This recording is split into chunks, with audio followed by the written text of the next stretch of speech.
Assalamualaikum dan salam sejahtera.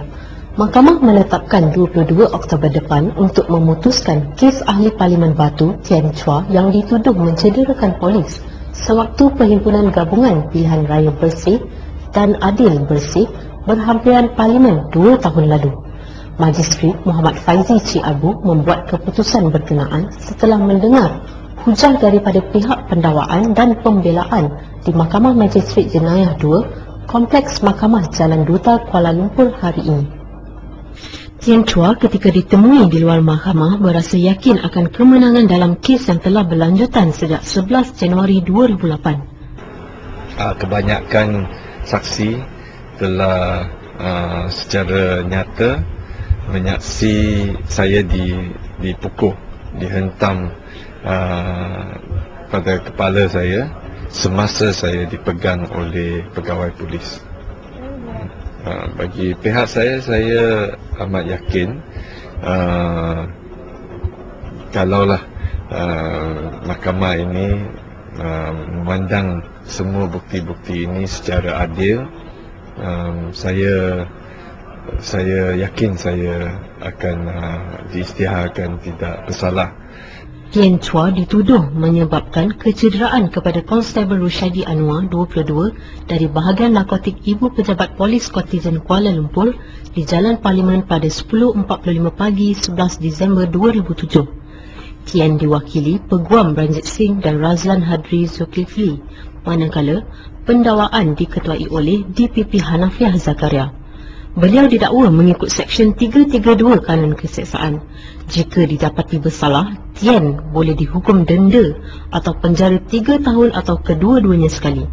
Tien akan kehilangan kelayakan sebagai ahli parlimen jika dipenjara melebihi setahun atau didenda melebihi RM2,000.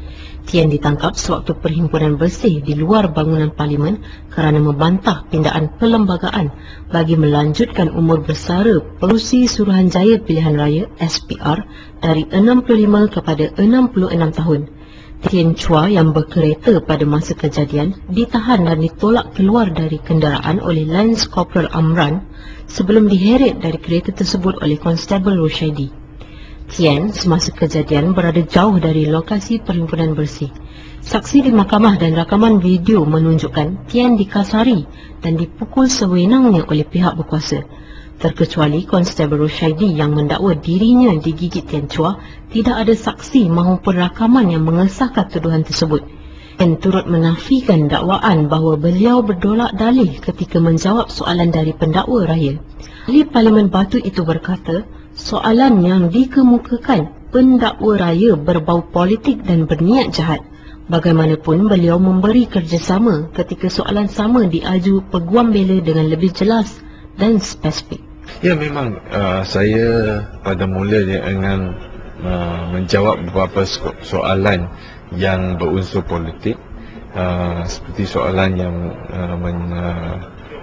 dikemukakan menanya sifat saya terhadap polis, adakah saya seorang yang anti kerajaan. Ini pada waktu itu saya tidak mau menjawab kerana soalan-soalan ini tidak ada mengena dengan pendakwaan. Hanya ini sebagai satu taktik untuk mencemarkan atau memburukkan pendirian politik saya.